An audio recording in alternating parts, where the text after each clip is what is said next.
নমস্কার বন্ধুরা, বাঙালি রান্নাঘরে আপনাদেরকে স্বাগত জানাই। আজকে আবারও একটা নতুন রেসিপি নিয়ে চলে এসেছি। আজকে বানাবো পটল আলু দিয়ে বড়া করে ঝোল। তো ভিডিওটা দেখতে থাকো বন্ধুরা।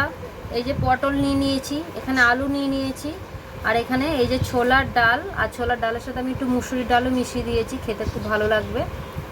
তা সবার আগে সবজিটা কেটে নেব। পটলটা কেটে নিচ্ছি।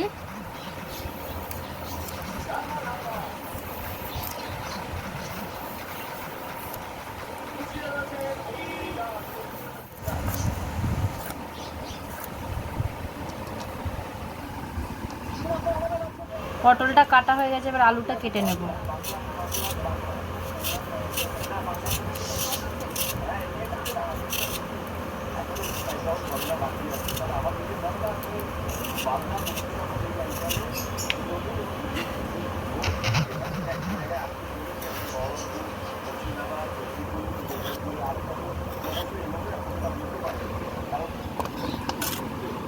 সবজিগুলো কাটা হয়ে গেছে, এবার ধুয়ে নেব। ডালটা বেটে নেব। ডালের মধ্যে আমি দেবো একটুখানি আদা নিয়েছি, একটা কাঁচা লঙ্কা নিয়েছি।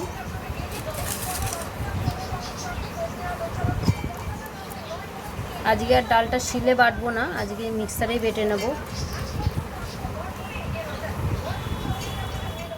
সামান্য একটু জল দিয়ে পেস্ট বানিয়ে নেব। ডালটা পেস্ট করা হয়ে গেছে, ওটা বাটিতে ঢেলে নেব।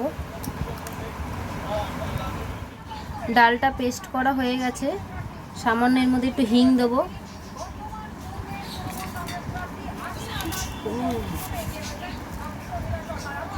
সামান্য একটু মিষ্টি দেবো, একটু হলুদ গুঁড়ো দেবো, 1 চামচ মতো নুন দিচ্ছি, একটু দিয়ে দিচ্ছি লঙ্কার গুঁড়ো,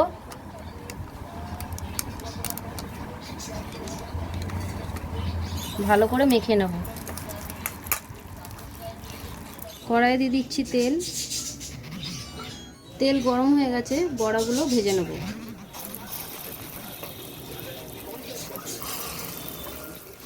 এই যে বড়াগুলো ভাজা হচ্ছে, খুব বড় বড় করে দিইনি, ছোট ছোট করে বড়াগুলো ভাজা করছি। বড়াগুলো ভাজা হয়ে গেছে, তুলে নিচ্ছি। সব বড়াগুলো ভাজা হয়ে গেছে। শুকনো কড়ায় একটু মশলা ভেজে নেব আমি। ফার্স্টে দিচ্ছি জিরে,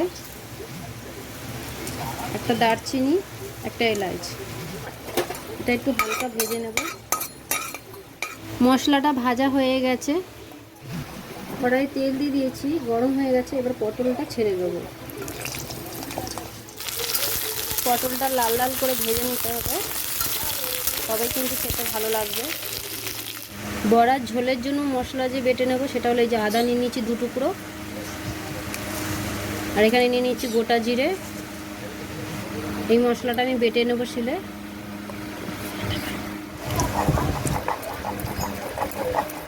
পটলটার মধ্যে একটু নুন দিয়ে দিচ্ছি। পটলটা ভাজা হয়ে গেছে লাল লাল করে, তুলে নেব।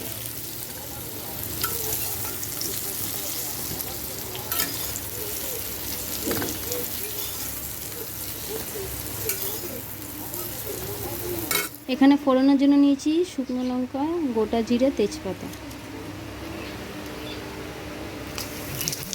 কেটে রাখা আলুটা দিয়ে দিচ্ছি। আলুটা লাল লাল করে ভাজা হয়ে গেছে, এবার দিয়ে দিচ্ছি নুন।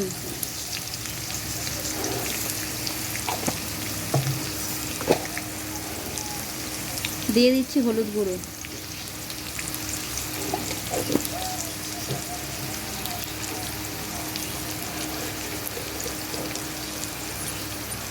দিয়ে দিচ্ছি অল্প ধনে গুঁড়ো।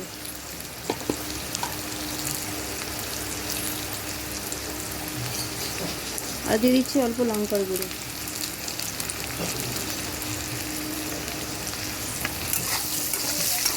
বেটে রাখা আদা জিরে বাটাটাও দিয়ে দিচ্ছি।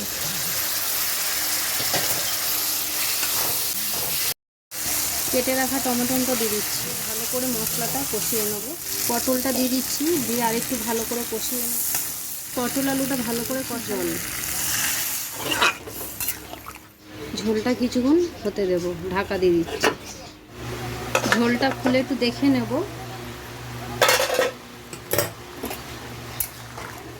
ভেজে রাখা বড়াগুলো দিয়ে দিচ্ছি।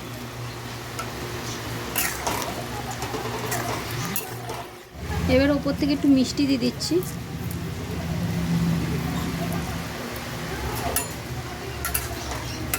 আর কিছুক্ষণ হতে দেব। ঝোলটা এবারে খুলে দেখে নেব আমি।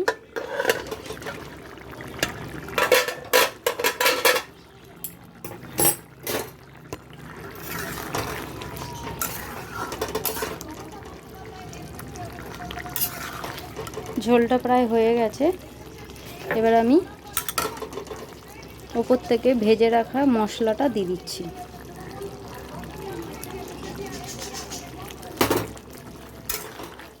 ভালো করে একটু মিশিয়ে দেবো। তরকারিটা আমার হয়ে গেছে, এবারে নামিয়ে দেবো। তো বন্ধুরা, ছোলার ডালের বড়া দিয়ে পটল আলুর তরকারিটা আমার হয়ে গেছে। তা আপনাদের যদি এই তরকারির রেসিপিটা ভালো লেগে থাকে তাহলে অবশ্যই একটা লাইক করবেন, শেয়ার করবেন, কমেন্ট করবেন আর সাবস্ক্রাইব করবেন। নমস্কার।